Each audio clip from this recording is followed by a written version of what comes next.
Hello everyone and welcome to episode 19 of the Layton Fitness podcast. Now in today's episode we're going to be discussing top muscle building mistakes, and unfortunately there's a lot of mistakes that the average trainee makes when trying to gain muscle. So we're going to try and cover as many of these different mistakes and therefore hopefully provide a solution to each and every one of them. But I can guarantee if you follow this to the T, if you start correcting all these mistakes, especially there's probably 2 or 3 big ones, by default you're going to see a big improvement in terms of the way you can build muscle.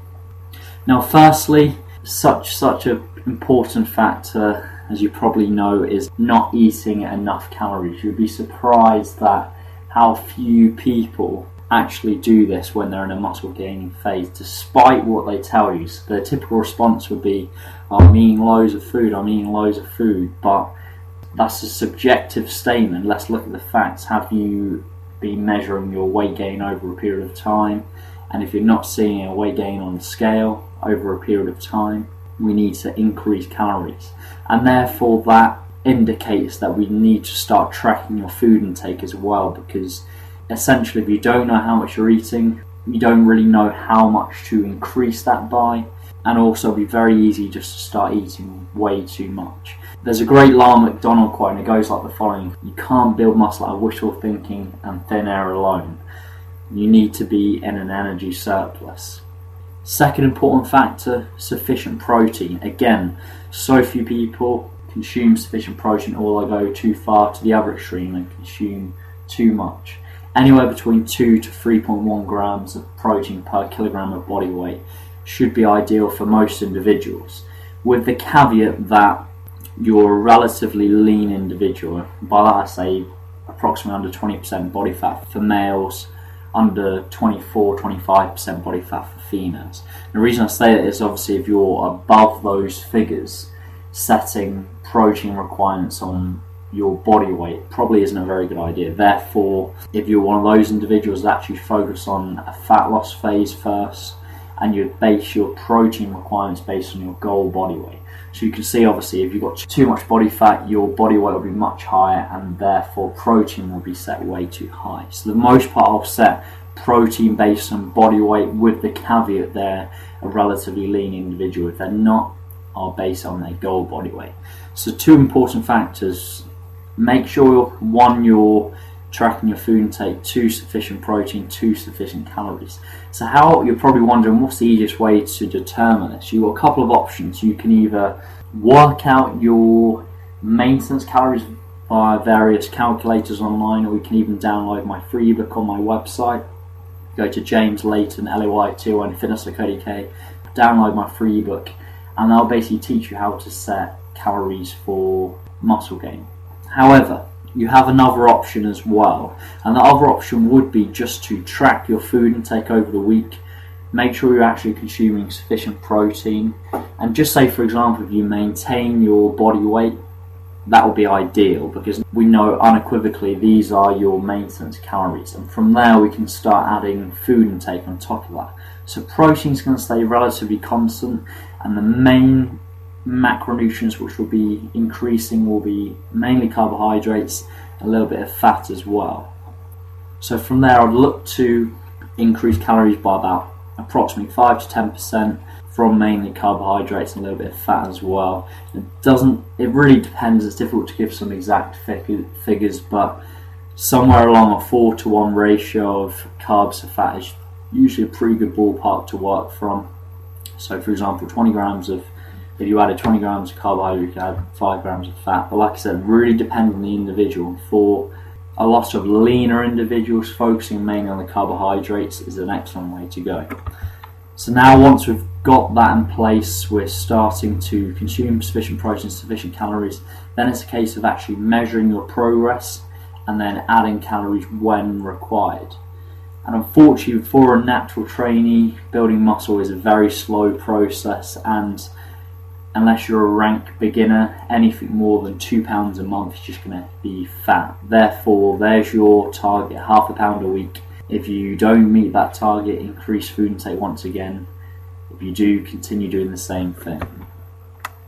Second big issue with trying to build muscle is a poor training program. Most people are following these training programs, one that are tailored for a drug-assisted training. They follow their favourite Mr. Olympia bodybuilder and they follow the same routine, the 1 hour, 1.5, 2 hour chest sessions.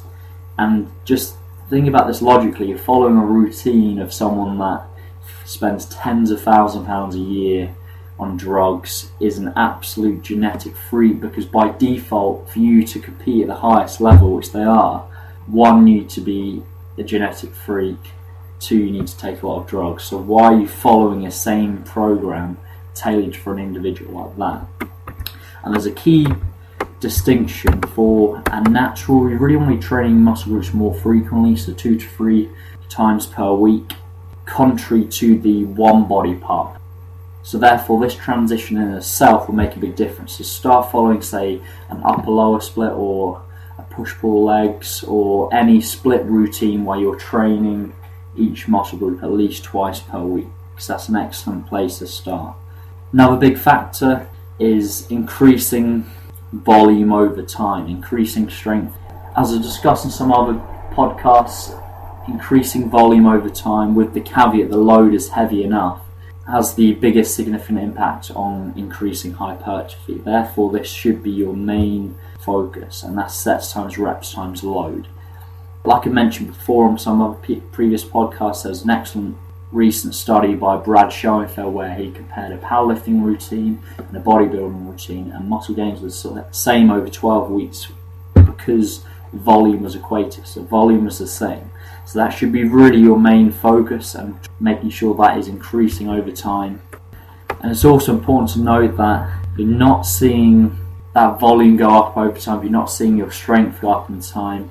Most likely you're going to be looking very similar. So over 3, 4, 5, 6, 7, 8 months, you should see those weights improving gradually.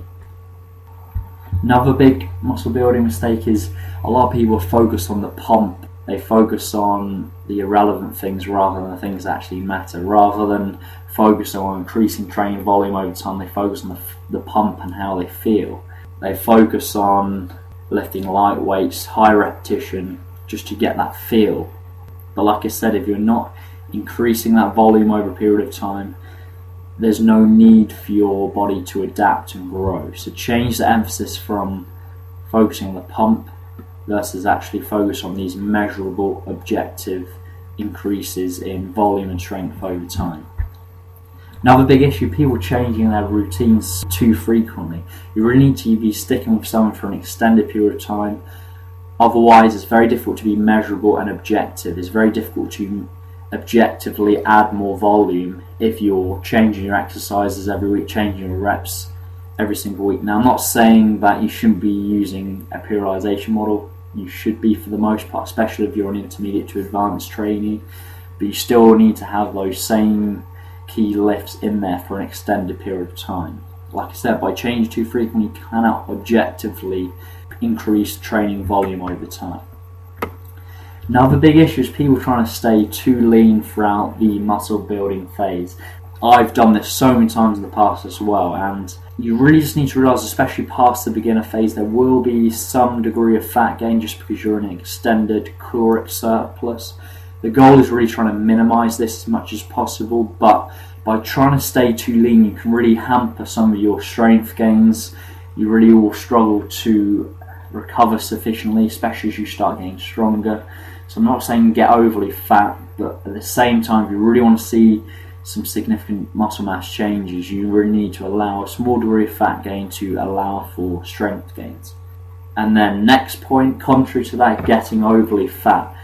Now, the point I made previously, you don't want to stay too lean, but at the same time, there's no need to get overly fat.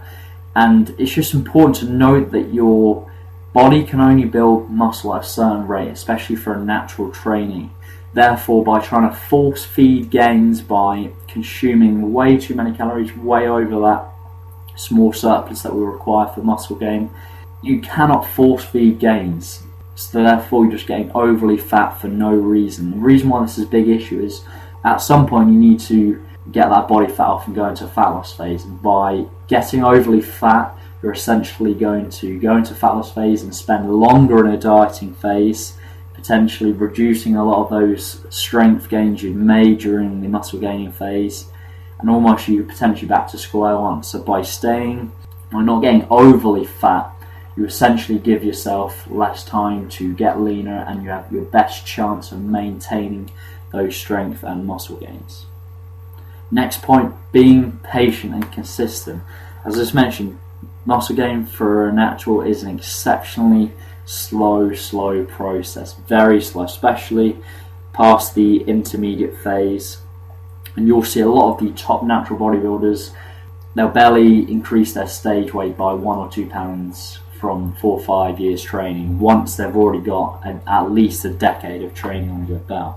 So it just gives you an indication of how slow it can be, but don't be put off by that. That's why a lot of natural bodybuilders, they have phases where they're focusing on powerlifting as well, and that's why having strength targets as well as your aesthetic muscle gain targets can be very useful, because often both feed each other, but at the same time having some motivation and seeing progress within the gym via strength gains can really help with that, keep that drive going, because otherwise it can be disheartening knowing that potentially you may not build a full pound of muscle in this year. Next point, trying to achieve fat loss and muscle gain at the same time. This is another big issue, and a lot of clients contact me, this seems to be a common theme. These are the two goals they want to focus on at the same time. However, by focusing on both at the same time, you'll achieve suboptimal result for both. Main reason being, for fat loss to take place, we need to be an extended energy deficit, and conversely for muscle gain to take place, we need to be an extended energy surplus. So both don't feed each other. However, there's a couple of situations where it can happen. So for example, a ranked beginner, especially an overweight beginner, by default is going to see fat loss and muscle gain simultaneously. Another example would be someone returning from a layoff. So say you stop training for a period of time, perhaps you lose a little bit of muscle gain, a little bit of fat, and then you come back to training. You'll notice that you'll quickly see a simultaneous recomp only for a short period of time. I've seen this person myself. I've had a couple of broken legs, and the second time was when I was doing gym training. I didn't actually do it while I was doing training, but I had a layoff from training for 4 or 5 months, came back to training. I definitely got back to where I was within a couple of months. Another example would be, obviously, if you're a drug user, you're using anabolic steroids, you can see recomposition for fat loss and muscle gain simultaneously. Next point, as I mentioned at the start of the podcast, not tracking food intake, not tracking progress. These are so important. If you're not being objective and measurable, how do you know how much food intake to increase by? How do you know whether you're seeing that increasing strength and volume over time? How do you know if you're actually seeing progress? And this is so important. Without tracking all of these variables, you cannot be objective. You cannot know whether you're seeing progress or not. So hopefully you found this useful. Hopefully you can start seeing potentially some of the mistakes you're making and then some of the solutions to that. And I guarantee if you start implementing these changes, you should see some pretty big improvements. And I'd say the big ones would be tracking food intake, making sure you're in an energy surplus. Second, get a decent program, hitting each muscle group at least twice per week. Focus on seeing that strength, volume increase over time. If you did those 3 things as well as measure your progress and increase calories when needed, you'll see some excellent progress. Okay, thank you very much, guys. I look forward to speaking to you next week. If you're still yet to download that free book, How to Set Up a Nutrition Plan, if you go to James Layton, Layton Fitness.co.uk, you'll see a tab at the top of the page for free book, and you can download that immediately.